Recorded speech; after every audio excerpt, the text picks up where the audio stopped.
함께 말씀 보도록 하겠습니다. 말씀은 시편 46편 말씀입니다. 시편 46편 1절에서 11절까지 교독해서 읽도록 하겠습니다. 시편 46편 1절에서 11절 말씀 제가 먼저 읽도록 하겠습니다. 고라 자손의 시 인도자를 따라 알라못에 맞춘 노래. 하나님은 우리의 피난처시요 힘이시니 환난 중에 만날 큰 도움이시라.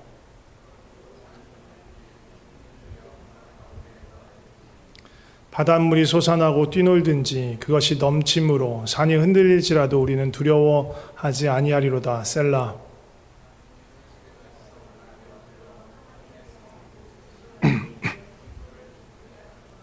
하나님이 그 성 중에 계심에 성이 흔들리지 아니할 것이라. 새벽에 하나님이 도우시리로다.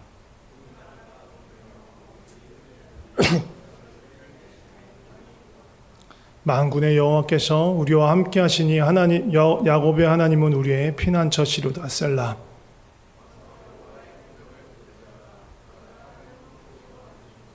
그가 땅끝까지 전쟁을 쉬게 하시며 활을 꺾고 창을 끊으며 수레를 불사르시는도다.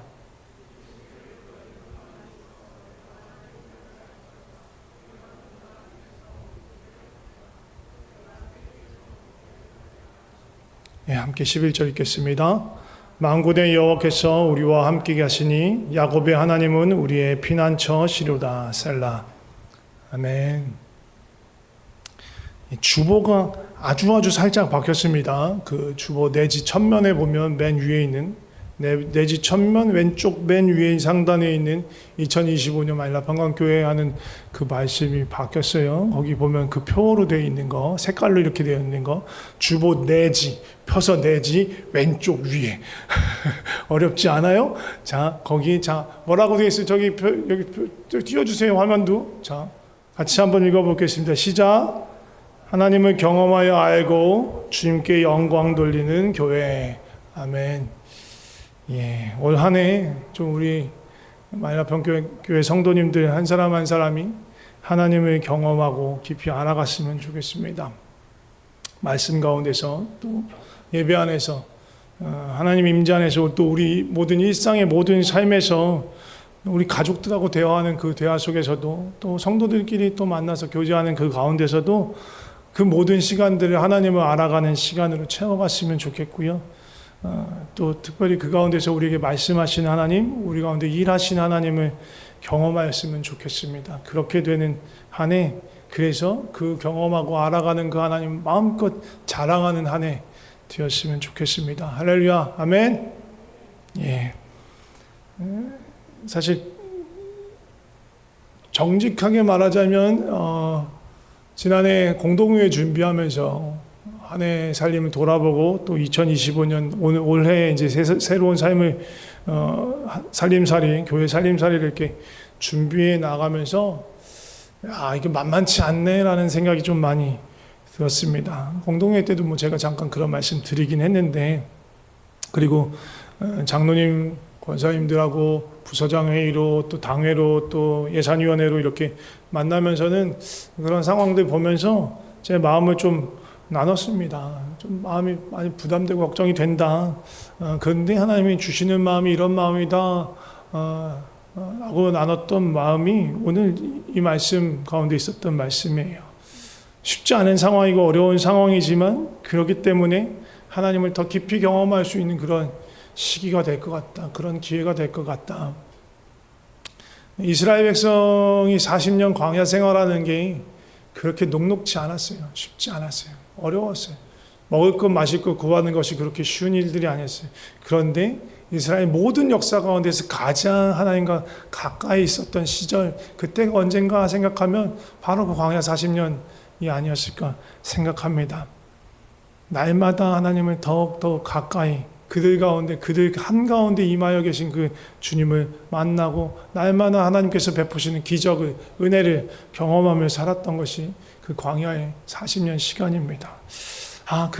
그래서 2025년 올 한 해 정말 우리에게도 엄청난 은혜가 있겠구나.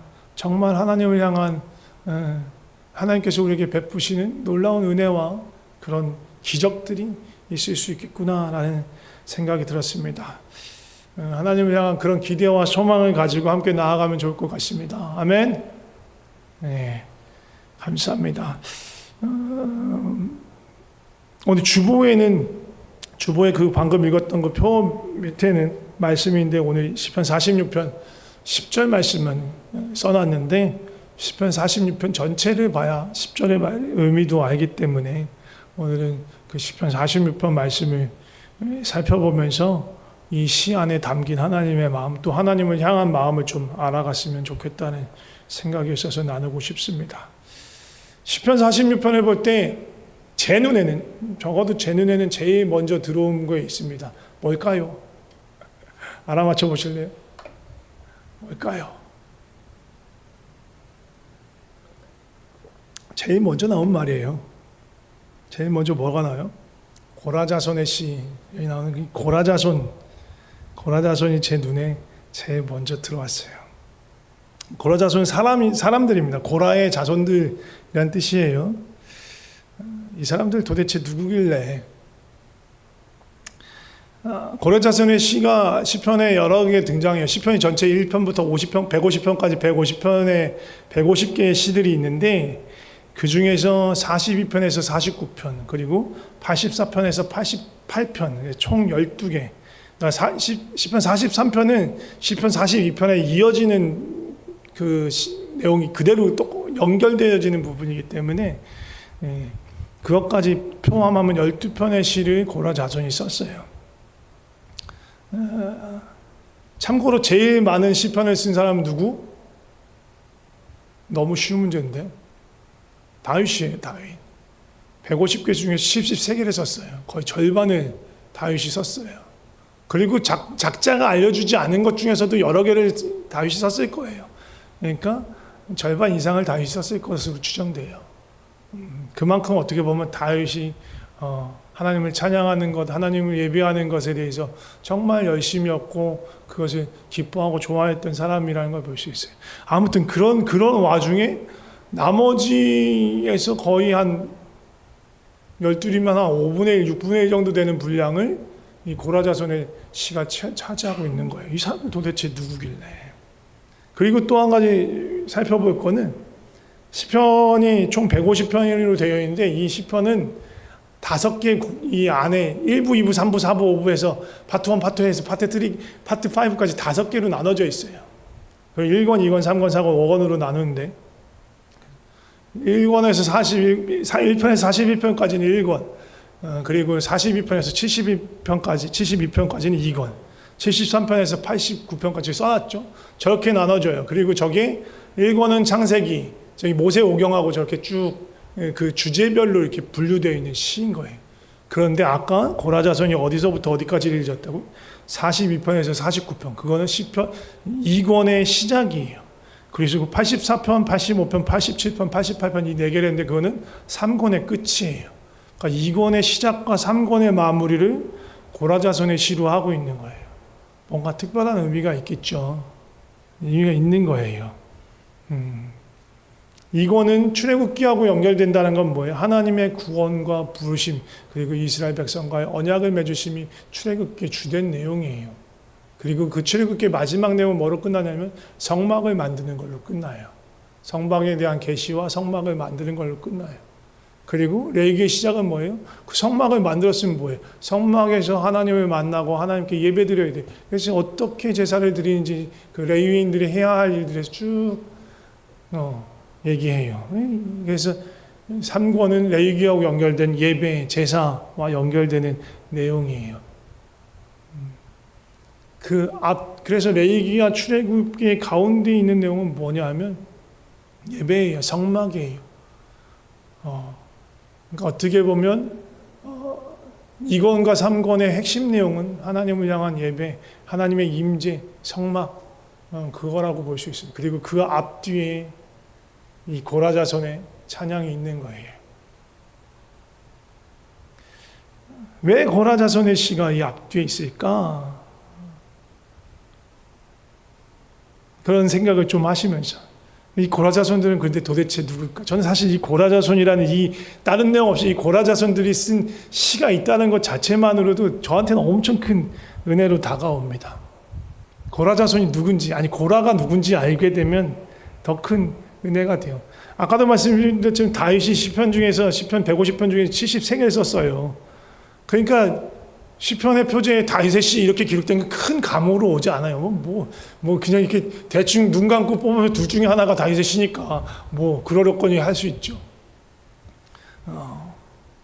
근데 이 고라 자손의 시들은 너무 큰 은혜로 옵니다. 물론 그렇다고 해서 다윗의 시가 뭐 큰 은혜가 안 된다, 감흥이 없다 그런 게 아니에요. 너무너무 좋아요. 아까도 말씀드렸지만 다윗은 이제 하나님을 너무너무 사랑한 사람, 너무 찐으로 사랑했기 때문에 하나님을 너무너무 열심히 예배하고 찬양하고 했기 때문에 이런 많은 찬양의 시들이 그를 통해서 나타난 거예요.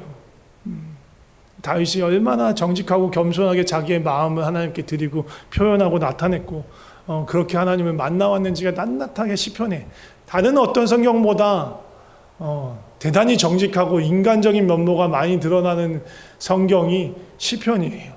사람이 갖고 있는 그런 슬픔과 낭만과 분노와 절망과 그런 두려움과 그런 모든 정서들이 다 담겨 있어요. 우리하고 제일 가까워요. 근데 그럴 때 어떻게 하나님께 나아가야 하는지, 또 하나님 그런 우리를 어떻게 붙잡으시는지를 알게 되는 게 시편이에요. 그리고 그런 것들을 가장 잘 진솔하게 표현한 게 다윗의 시들입니다. 그래서 그런 시들을 볼 때 우리가 은혜를 받아요. 근데 고라 자손의 시는 또 다른 은혜가 있어요. 왜냐하면 고라를 알면 그래요. 고라를 알려면 어디를 봐야 될까요? 민수기 16장을 봐야 돼요. 거기 너무너무 명확하게 고라의 이야기가 나옵니다. 민수기 16장 1절을 한번 보도록 하겠습니다. 같이 읽어볼까요? 시작. 레위의 증손 고핫의 손자 이스할의 아들 고라와 루벤 자손의 엘리압의 아들 다단과 아비람과 벨렛의 아들 온이 당을 짓고. 자, 여기 여러 사람의 이름이 등장하는데 거기서 주어는 4명입니다. 빨간색으로 이름에다 빨간색 친 게 좀 그렇긴 하네요. 지금 보니까 아무튼 빨간색으로 제가 표시해 놓은 사람들이 주어예요. 고라와 다단과 아비람과 온. 나머지 레위, 고핫, 이스할, 루벤, 엘리압, 벨렛 이 이름들은 이 4사람을 설명하기 위해서 그들의 조상, 그들의 부모, 할아버지 그 이름을 붙여놓은 거예요. 고라는 지파로 보자면 레위 지파에 속한 사람이었고 다단과 아비람과 온은 루벤 지파 사람들이었어요. 이 사람들이 뭐래요? 당을 지어요. 무리를 이렇게 자기들과 뜻을 함께하는 동지들을 만든 거예요. 규합한 거예요. 그래서 이 사람들이 뭐를 할까요? 2절 3절 한번 보도록 하겠습니다. 2절 3절도 같이 읽겠습니다. 시작. 이스라엘 자손 총회에서 택함을 받은 자 곧 회중 가운데서 이름 있는 쥐관 250명과 함께 일어나서 모세를 거스르니라. 그들이 모여서 모세와 아론을 거슬러 그들에게 이르되 너희가 분수에 지나도다. 회중이 다 각각 거룩하고 여호와께서도 그들 중에 계시거늘 너희가 어찌하여 여호와의 총위에 스스로 높이느냐. 뭔 얘기예요? 모세와 아론의 권위에 도전한 거예요. 요즘 말로 하면 쿠데타를 일으킨 거예요. 왜 그랬을까?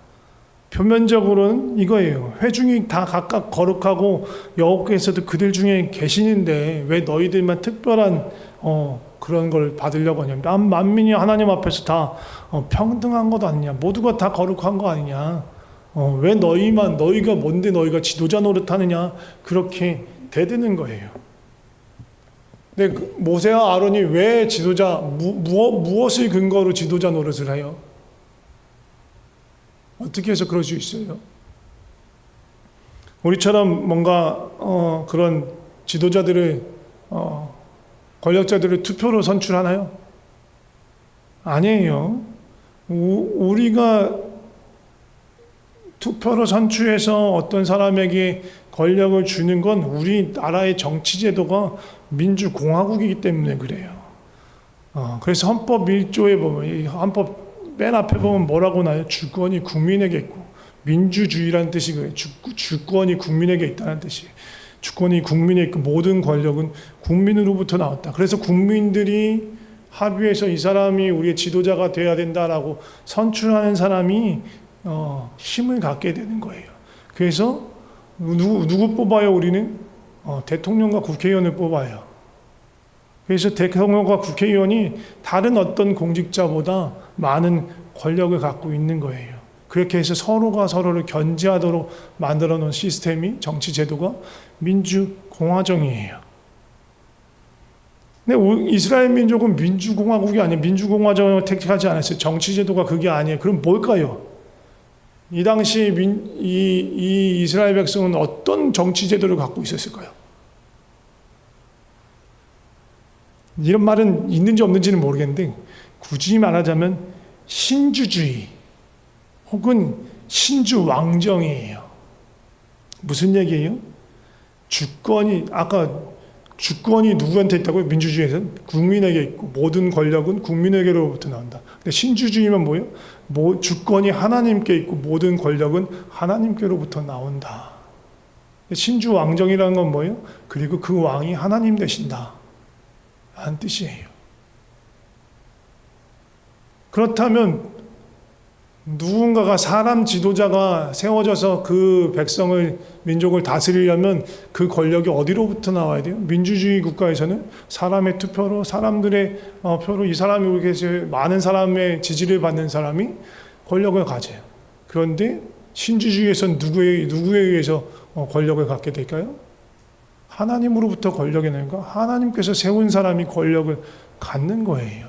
권위를 갖는 거예요. 그래서 모세와 아론을 하나님께서 세우셨기 때문에 그들이 지도자 노릇을 하는 거예요. 모든 백성이 하나님 앞에서 평등합니다. 모두가 하나님이 주신 율법을 지켜야 해요. 일반 백성이든 제사장이든 대제사장이나 아론이든 지도자로 세운 모세든 상관없이 모두 다 율법을 지켜야 한다. 아니 어떻게 보면 제사장은 더 거룩한 직분이기 때문에 더 엄격한 율법이 요구됐어요. 왜냐하면 하나님의 거룩하심을 나타내야 되기 때문에 그랬어요.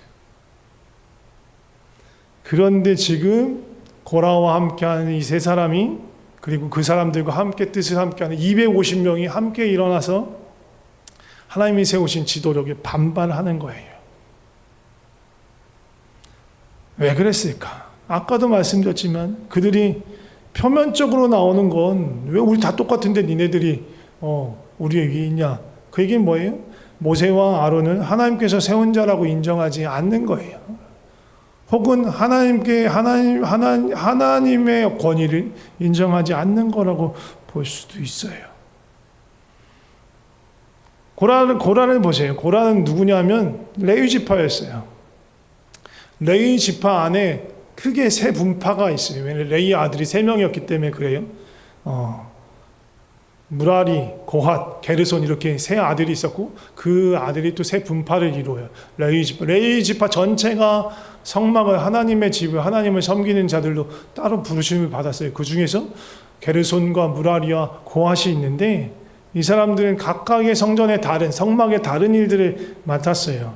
게르손 자손들은 성막 바깥에 있는 이 천들, 가죽들, 장막, 휘장 이런 거 우리가 이렇게 패브릭 같은 그런 느낌의 그런 애들을 다 이렇게 운반하고 설치하는 일들을 이 게르손 자손들이 했어요. 무라리 자손들은 제일 힘이 세야 했어요.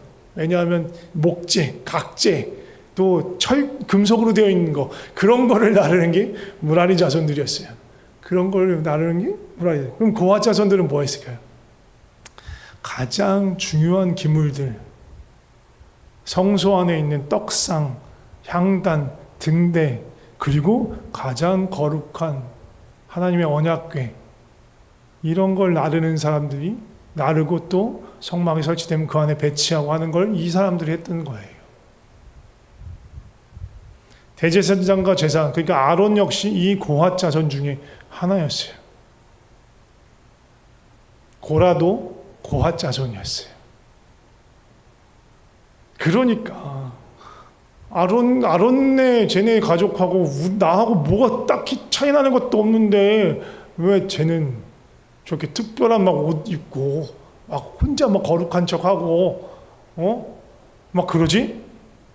뿔이 난 거죠. 그리고 나머지 아까 말했던 다단과 죄송합니다. 아비람과 온 이 사람은 루벤 지파였어요. 루벤은 누구예요?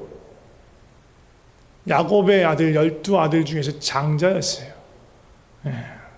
근데 문제는 이 사람이 루벤이 아주 큰 죄를 범하여서 어떻게 보면 장자의 지위를 인정받지 못하게 됐어요. 그래도 장자 집안이잖아요. 그래서 장자의 그 맛에 대한 권리를 요셉의 아들들에게 이렇게 했어요. 요셉이 원래 12지파 중에 하나지만 요셉의 아들은 에브라임과 므낫세가 두 몫을 받고 그들이 장자 노릇을 했어요. 근데 그래도 어쨌든 야곱의 큰아들은 르우벤이니까 르우벤이 아닌 레위지파의 모세라는 사람이 막 민족의 지도자 노릇하는 걸 보니까 기분이 나쁜 거예요. 에브라임도 아니고 왜 지가 뭔데? 그 권력 인정 못 하겠어.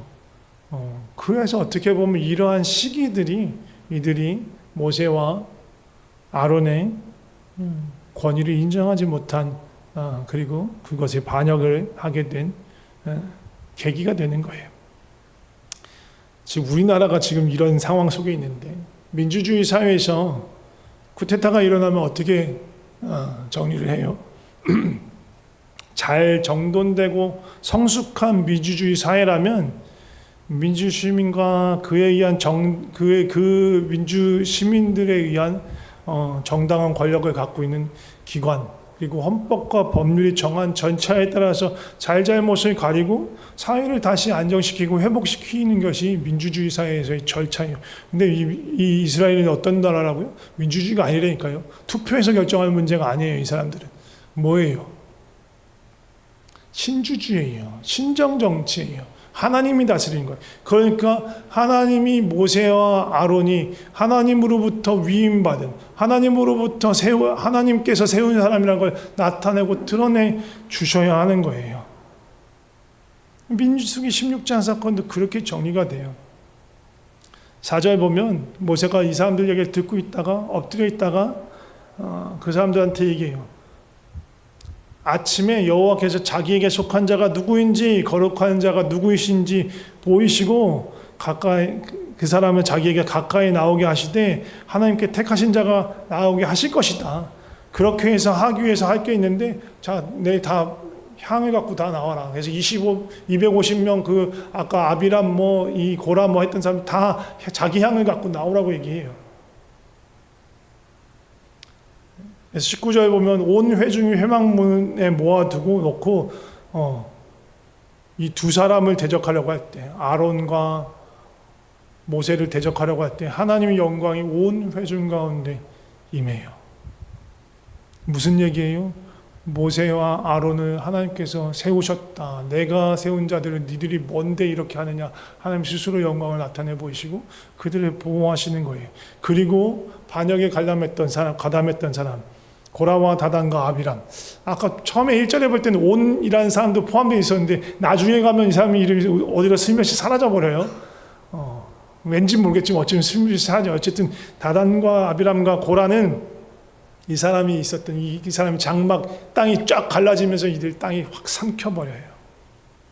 하나님께서 아주 직접적이고 명확한 방법으로 심판하신 거예요. 신주 왕정 사회이기 때문에 모든 권력이 주권이 하나님께 있고 모든 권력이 모든 권위가 하나님으로부터 나오기 때문에 하나님께서 누구를 선택하셨는지 스스로 보여주시고 그 권위에 도전한 자들을 하나님께서 정리하신 거예요. 그래서 고라에 속한 모든 사람이 삼켜졌지만 민수기 26장의 또 기록을 보면 고란 자손에 대한 기록이 다시 나오는데 거기서 고라의 아들들은 죽지 않았다고 해요. 그 고라의 아들들이 죽지 않았기 때문에 지금 고라의 자손들이 남아있는 거예요. 그러니까 이 고라의 자손들 안에 어떤 마음이 있을게요? 하나님께 하나님의 권위에 도전하고 하나님이 세우신 권위에 도전한 사람들이 반역과 반란을 일으킨 자예요. 우리나라 사극 같은 데 보면 알겠지만 역모, 반란 이런 거는 그냥 멸문지화를 당해요. 그 가족을 다 싸그리 다 죽이든지 아니면 다 노비로 만들든지 그렇게 해버린단 말이에요. 역모에 가담하면 가장 큰 죄로 다스려요. 우리나라도 마찬가지예요. 내란을 일으키고 뭔가 그런 걸 일으키면 그 죄 뭐예요? 죄를 뭘 따져? 다른 게 없어요. 다른 형량이 없어요. 두 가지 중에 하나예요. 사형과 무기징역 이 두 가지밖에 없어요. 최고가 아니고 사형과 무기징역 둘 중에 하나인 거예요. 가장 엄한 벌로 다스리는 게 이 죄인 거예요. 고라의 아들들, 고라의 자손들은 어떤 삶을 살았을까라는 생각이 들어요.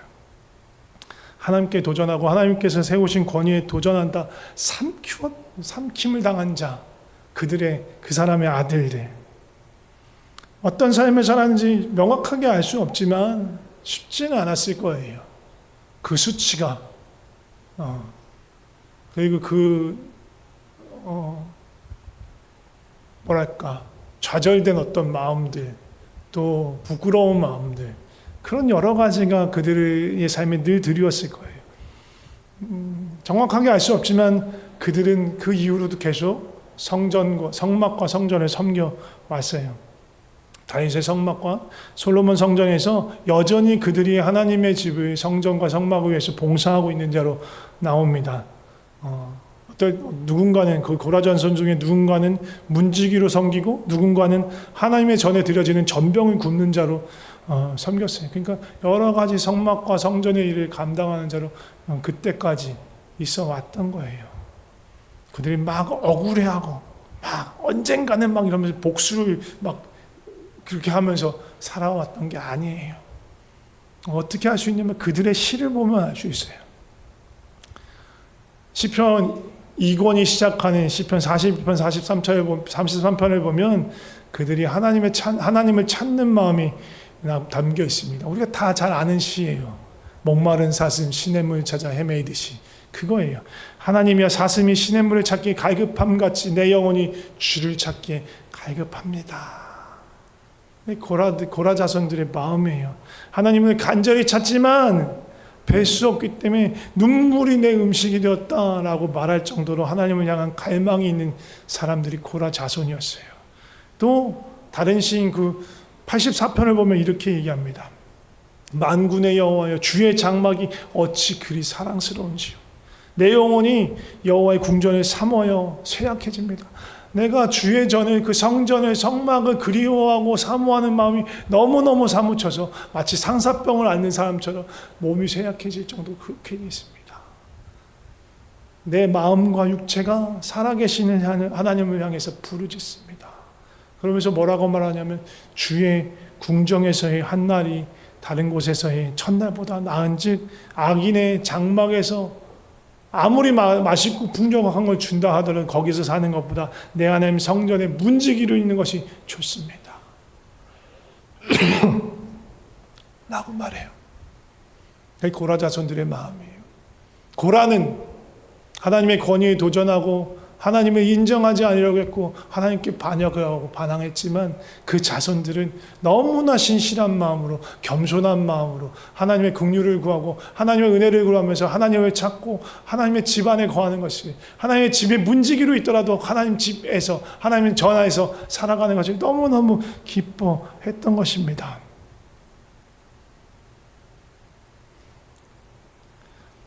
고라 자손만 얘기하다가 거의 말을 맞춰야 될 것 같은 느낌입니다. 실은 할 얘기가 많은데 너무 많이 나왔는데요. 시 내용을 해야 되거든요. 고라 자손 내용을 지금 얘기했고 이제 시편 46편 얘기는 아직 한 절도 안 얘기하고 고라 자손의 시, 그 얘기를 지금 한 거예요. 고라 자손 사람들 이런 사람들이다. 이런 마음을 알아야 그들의 시에 담겨 있는 정서를 쫓아갈 수 있다라는 얘기를 하는 거예요. 아주 빠르게 뒤에 얘기를 정리해 보도록 하겠습니다. 이 시편 46편에는 반복되는 말씀이 있어요. 똑같은 구절이 반복되는데 뭐냐면 7절과 11절이에요. 만군의 여호와께서 우리와 함께 하시니 야곱의 하나님은 우리의 피난처시로다. 셀라. 이 말이 똑같아요. 11절도 똑같이 완전히 똑같은 동일한 구절이 반복됩니다. 우리가 노래 부를 때도 이렇게 많이 부르죠. 네. 그죠? 네. 이렇게 많이 부릅니다. 이걸 뭐라고요? 후렴. 후렴 같은 거예요. 7절, 11절은 후렴이에요. 근데 이제 이 내용은 똑같지만 다른 표현으로 하는 게 1절이에요. 하나님은 우리의 피난처시오 힘이시니 환난 중에 만난 큰 도움이시라. 예. 지금 어떻게 보면 시편 46편의 얘기는 이 얘기하는 거예요. 하나님이 우리의 피난처야, 우리의 힘이시고 우리의 도움 되셔. 그 얘기를 하는 것입니다. 이 얘기를 하는 이유는 뭘까요? 피난처가 필요하기 때문이에요. 위기가 없고 아무런 어려움이 없는데 피난처가 왜 필요해요? 그냥 지내면 되지. 위험과 위기가 다가오고 어려움과 고난과 고비가 오니까 피난처가 필요한 거예요. 그럼 그 위기가 뭘까요? 2절 3절에 보면 이렇게 땅이 변하든지 산이 흔들려 바다 가운데 빠지고 바닷물이 마치 쓰나미처럼 몰려들어오는 그런 상황. 어떻게 보면 자연재해, 아주 무시무시한 자연재해로 그려져 있어요. 그러니까 사실 자연재해만을 나타내려고 하는 건 아니에요. 근데 자연재해, 이 압도적인 위협을 보여줌으로 해서 지금 이들이 처한 어려움이 어떤 건지를 보여주는 거예요. 쓰나미 막 몰려와요. 어마어마한 지진, 진도 한번 8, 그런 거 지진이 땅이 흔들리고, 그로 인해서 지진 해일이 몇십 메터짜리 지진 해일이 몰려와요. 그럼 뭘 할 수 있겠어요? 할 수 있는 게 있겠어요? 없어요. 압도당하는 거예요. 그런 위험과 어려움에. 적당한 고비면 어때요? 그래, 그냥 쉽지 않지만 내가 어떻게든 버티고 견디면 지나갈 수 있을 거야. 이것만 지나가면 돼. 그렇게 버틸 수 있겠죠. 근데 이런 압도적인 위기를 만나면 어떻게 해요? 내가 죽었구나. 뭘 할 엄두가 안 나는 거야. 뭘 해도 아무 소용 없을 것 같으니까. 그건 압도적인 어려움 가운데 있다라는 얘기를 지금 이런 자연재해, 엄청난 지진과 엄청난 쓰나미를 표현하면서 얘기하는 거예요. 그런데 이 지진과 쓰나미 자체가 문제의 본질은 아니에요. 문제의 본질은 뒤에 나와요. 뭐냐면 뒤에 6절에 보면 문나라가 떠들며 왕국이 흔들렸다라고 얘기해요. 뭐냐면 수많은 이방의 적들이 지금 공격해오고 있는 거예요. 쓰나미처럼, 쓰나미가 밀려오는 것처럼. 아무것도 할 수 없는 그런 상황으로 느껴지는 거예요. 그런데 그 위기에서 이스라엘 백성을 구하는 건 누구예요? 하나님이신 거예요. 6절 앞부분에는 그렇게 나오죠. 문나라가 떠들며 왕국이 흔들렸다고 말하는데 후반부는 뭐라고 하냐면 그가 소리를 내시니 땅이 녹았다. 문나라 이방 원수들이 공격해 오니까 왕국이 흔들리는 것처럼 요동치는 것처럼 보였지만 하나님께서 소리를 발하시니까 소리를 내시니까 땅이 녹아버려요. 땅은 이게 우리가 밟고 있는 이 땅이 아니고 하나님의 백성을 공격하는 원수들, 악인들을 말하는 거예요. 8절에도 보면 땅을 황무지로 만드셨다라고 얘기하는데 땅 그 원수의 영토예요. 원수의 영역이에요. 하나님께서 그 원수의 영을 초토화시켰다. 하나님께서 그 일들을 하셨다는 거예요. 성경이요. 창세기부터 계시록까지 지속적으로 반복적으로 말하고 있는 대단히 중요한 진리가 있는데 뭐냐면 야, 너는 할 수 없어. 그거예요. 네 힘으로는 아무것도 할 수 없어. 그러니까 너 자신의 힘을 의지하지 마. 네가 하는 것이 아니라 하나님께서 하시는 거야.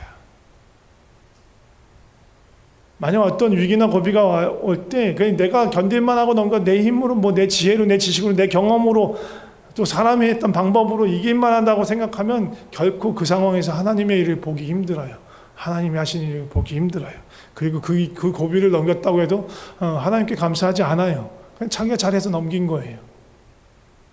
그냥 하나님은 거들었을 뿐. 그 정도밖에 생각 못하죠. 그런데 압도적인 위기, 사람의 어떤 방법도 통하지 않을 것 같은 위기를 만났는데 그 위기에서 건짐을 받는다면 하나님이 하셨구나. 내가 한 게 아니고 정말 하나님께서 하신 거구나. 그거를 경험하는 겁니다.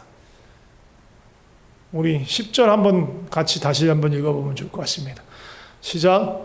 이르시기를 너희는 가만히 있어 내가 하나님됨을 알지어다. 내가 문나라 중에서 높임을 받으리라. 내가 세계 중에서 높임을 받으리라 하시도다.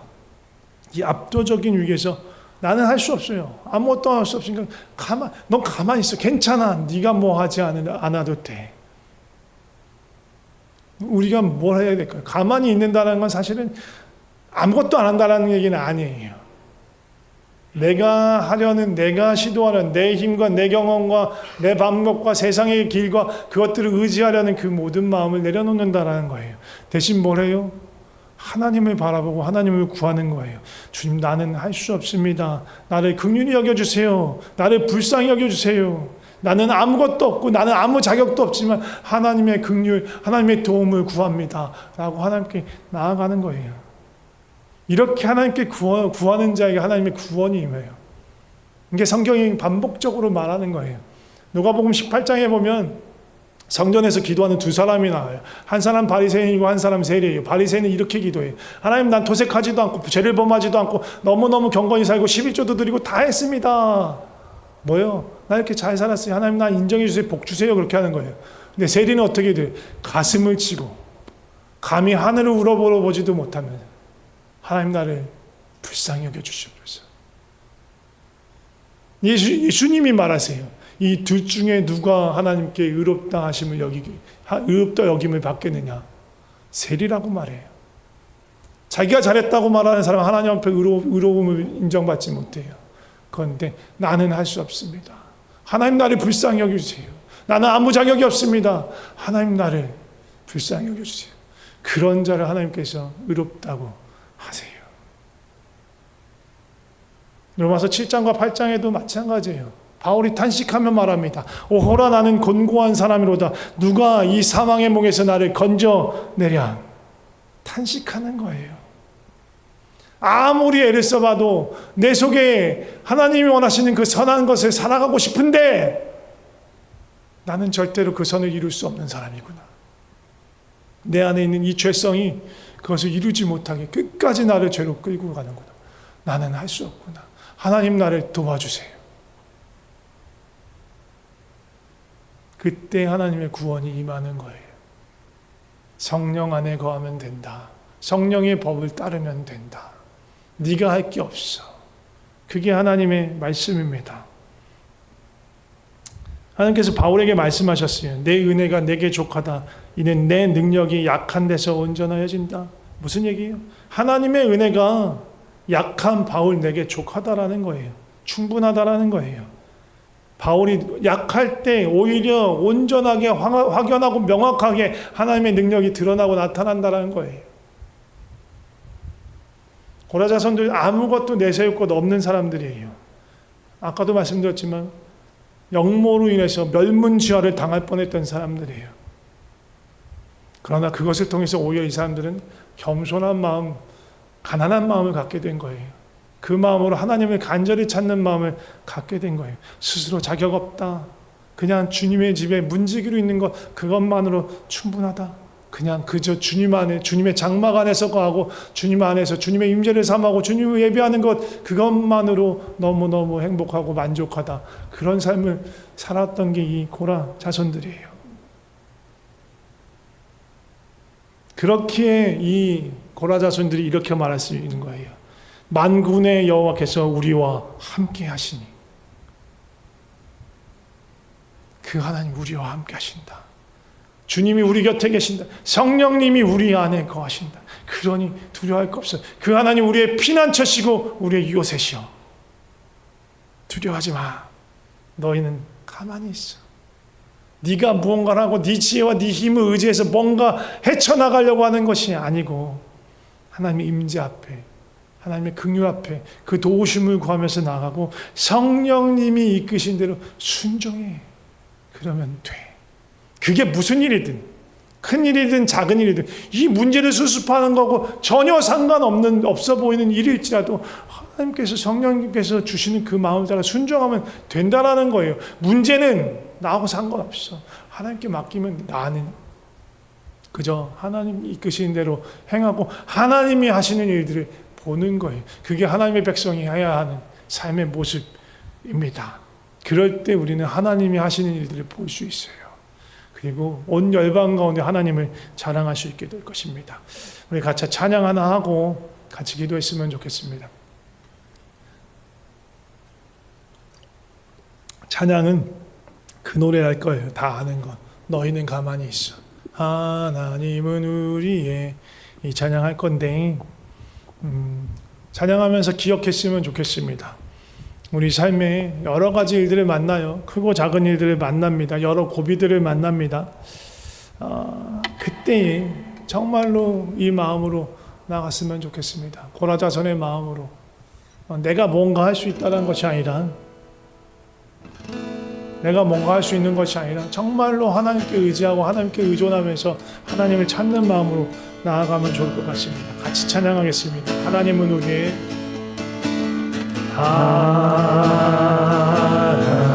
하나님은 우리의 피난처가 되시며 환난 중에 우리의 힘과 도움이, 한 번 더 하나님은 우리의, 하나님은 우리의 피난처가 되시며 환난 중에 우리의 힘과 도움, 너희는 가만히 있어. 너희는 가만히 있어. 주가 하나님 되말지어다. 열방과 세계 가운데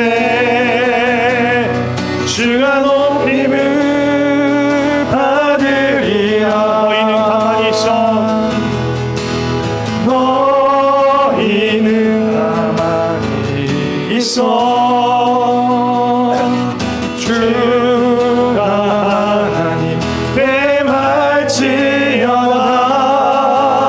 열방과 세계 가운데 주가 높임을 받으리라. 우리 함께 기도했으면 좋겠습니다. 먼저는요, 우리 입술로 고백하면 좋을 것 같습니다. 우리의 힘을 내려놓습니다. 내 경험들, 내 지식들 내려놓습니다. 내가 붙잡고 있었던 인간적인 것들, 세상적인 것들 내려놓습니다. 나를 의지하지 않고 세상의 것 의지하지 않겠습니다. 세상의 것 따라가지 않겠습니다. 그렇게 고백하면서 기도했으면 좋겠습니다. 같이 기도하겠습니다. 하나님 아버지, 우리의 힘 의지하지 않게 해주시옵소서. 나의 것 의지하지 않게 해주시옵소서. 내 것은 아무것도 쓸모가 없는 것입니다. 아무것도 선한 것이 없습니다. 주여, 내려놓고 주께 세상 의지하지 않게 하여 주옵소서. 이집트를 찾고 아스르를 찾고 주님만이 다른 것을 붙잡으려고 했던 이스라엘 백성처럼 그런 아버지 실수를 범하지 않게 하여 주옵소서.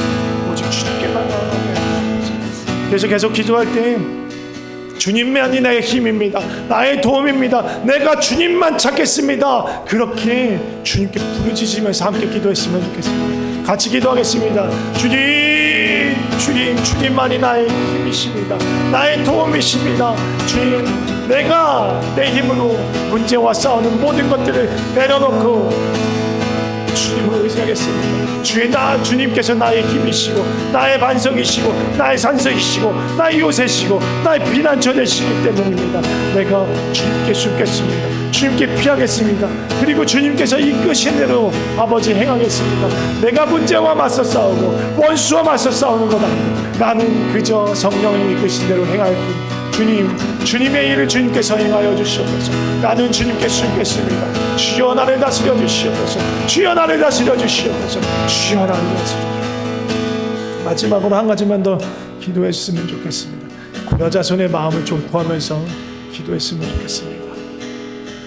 겸손한 마음, 간절한 마음, 가난한 마음, 그 마음으로 하나님을, 성전을 사랑하는 마음, 하나님의 임재를 찾는 마음, 그 마음 나에게 허락하여 주시옵소서.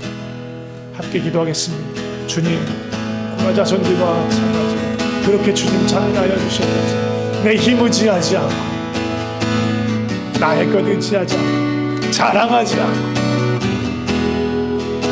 겸손한 마음, 갈급한 마음으로, 가난한 마음으로 주의 도우심과 은혜를 찾는, 주의 임재를 구하는, 그리고 주의 임재 안에서 만족함을 듣는 그 마음 나에게 허락하여 주시옵소서. 간절히 주의 임재를 찾게 하여 주시옵소서. 예배 안에서 주님을 만나고 주님을 더욱 사랑하고 주님을 알아가기를 소망하는 그런 마음 허락하여 주시옵소서. 우리 가운데 그 마음 허락하여 주시옵소서. 하나님 아버지 감사합니다. 우리를 주의 자녀로 불러주셔서 감사합니다. 우리 아무런 자격 없습니다. 아무런 능력 없습니다. 우리 안에 선을 행할 수 있는 힘이 아무것도 없습니다. 우리의 힘을 자랑하지 않게 하여 주시고 우리의 지식을 자랑하지 않게 하여 주시고 내가 했던 것들 고집부리지 않게 하여 주시고 주님 안에서 성령님이 이끄시는 대로 한 발 한 발 내디디며 우리의 피난처 되시고 우리의 요새가 되시고 우리의 힘과 도움 되시는 주님만을 의지하며 살아가게 하시고 그럴 때 우리 가운데 역사하시는 주님을 경험하게 하여 주시옵소서. 그래서 내가 주님을 맛보았기 때문에 만났기 때문에 주님이 행하시는 일을 보았기 때문에 정말로 주님을 자랑하고 주님을 찬양하고 주님을 증거하고 주님을 고백할 수 있는 우리의 삶이 되게 하여 주시옵소서. 큰 은혜 내려주실 주님을 기대하고 찬양하며 예수님의 이름으로 기도드립니다. 아멘.